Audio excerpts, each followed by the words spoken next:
Hi friends, ಇವತ್ತಿನ ವಿಡಿಯೋದಲ್ಲಿ instant ಅವಲಕ್ಕಿ ನುಚ್ಚಿನ ಉಂಡೆ ಮಾಡೋದು ಹೇಗೆ ಅಂತ ನೋಡ್ಕೊಳ್ಳೋಣ. ಮೊದಲು ಎಷ್ಟು ಬೇಕೋ ಅಷ್ಟು ಅವಲಕ್ಕಿ ತೊಗೊಂಡು ಚೆನ್ನಾಗಿ 1-2 ಸತಿ ತೊಳ್ಕೊಬೇಕು. ಯಾಕಂದರೆ ಅದ್ರ ಮೇಲೆಲ್ಲ ಧೂಳು ಇರುತ್ತಲ್ವ, ಅದೆಲ್ಲ ಹೋಗೋವರೆಗೂ ತೊಳೆದು ಅದು ಮುಳುಗಷ್ಟು ನೀರು ಹಾಕಿ ಸ್ವಲ್ಪ ಪ್ರೆಸ್ ಮಾಡಿ ಒಂದು 1 ಅವರ್ ಆದರೂ ನೆನೆಯೋಕ್ಕೆ ಬಿಡಬೇಕು. 1 ಅವರ್ ನಿಮ್ಗೆ ನೆನೆಸ್ಲಿಕ್ಕಾಗಲಿಲ್ಲ ಅಂದರೂ ಒಂದು 40 ಮಿನಿಟ್ಸ್ ಆದರೂ ಬೇಕೇ ಬೇಕು ನೆನೆಯೋಕ್ಕೆ.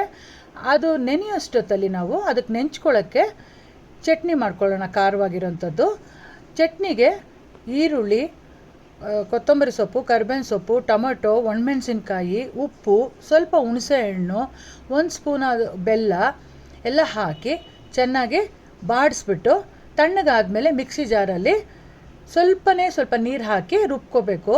ಈಗ ರುಚಿಕರವಾದ ಚಟ್ನಿ ರೆಡಿಯಾಗತ್ತೆ. ಈ ಚಟ್ನಿಗೆ ಸಾಸಿವೆ ಒಗ್ಗರಣೆ ಹಾಕಿದ್ರೆ ತುಂಬ ರುಚಿಯಾಗಿ ಇರುತ್ತೆ. ಅದಕ್ಕೆ ಸ್ವಲ್ಪ ಹಿಂಗೆ ಸೇರಿಸ್ಕೊಂಡು ಒಗ್ಗರಣೆ ಕೊಡೋಣ. ನೋಡಿ, ಇವಾಗ ಚಟ್ನಿ ರೆಡಿಯಾಗಿದೆ.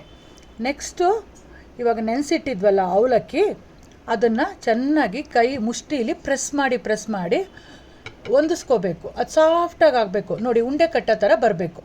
ಅದು ಒಂದು ಸತಿ ಉಂಡೆ ಕಟ್ಟೋ ಥರ ಬಂತು ಅಂದರೆ ಅದಕ್ಕೆ ಯಾವ ತರಕಾರಿನಾರು ಹಾಕೋಬೋದು. ನಾನಿಲ್ಲಿ ಈರುಳ್ಳಿ, ಕ್ಯಾಪ್ಸಿಕಮ್ಮು, ಕ್ಯಾರೆಟು, ಶುಂಠಿ, ಹಸಿಮೆಣಸಿನ್ಕಾಯಿ, ಕೊತ್ತಂಬರಿ ಸೊಪ್ಪು, ರುಚಿಗೆ ತಕ್ಕಷ್ಟು ಉಪ್ಪು, ಸ್ವಲ್ಪ ಎಳ್ಳು, ತೆಂಗಿನಕಾಯಿ ತುರಿ ಎಲ್ಲ ಹಾಕಿದ್ದೀನಿ. ತೆಂಗಿನಕಾಯಿ ತುರಿಗೆ ಅಳತೆ ಇಲ್ಲ. ಹಾಕ್ಬಿಟ್ಟು ಚೆನ್ನಾಗಿ ಈ ಅವಲಕ್ಕಿ ನೆಂದಿದೆಯಲ್ಲ ಅದ್ರ ಜೊತೆ ಮಿಕ್ಸ್ ಮಾಡಿ ಈ ಥರ ಉಂಡೆ ಕಟ್ಟಿ ಸ್ಟೀಮರಲ್ಲಿ ಬೇಯಿಸ್ಕೋಬೇಕು. ನನ್ನ ಹತ್ರ ಈ ಸ್ಟೀಮರು 3 ಪ್ಲೇಟ್ ಇದೆ. 3 ಪ್ಲೇಟಲ್ಲೂ ತುಂಬಿಸಿ ಇಟ್ಟಿದ್ದೀನಿ. ಇದು ಡೈರೆಕ್ಟಾಗಿ ಒಲೆ ಮೇಲೆ ಇಡೋಕ್ಕಾಗಲ್ಲ. ಬಾಣಲೆಯಲ್ಲಿ ನೀರು ಹಾಕಿ ಆ ಸ್ಟೀಮರ್ನ ಇಟ್ಟಿದ್ದೀನಿ. ಈಗ ನೋಡಿ, ಹಬೆಭರಿತವಾದ ನುಚ್ಚಿನುಂಡೆ ತಿನ್ನಲಿಕ್ಕೆ ರೆಡಿ. ಇದು ಬೇಯಲಿಕ್ಕೆ ಒಂದು 20-25 ನಿಮಿಷ ಬೇಕು.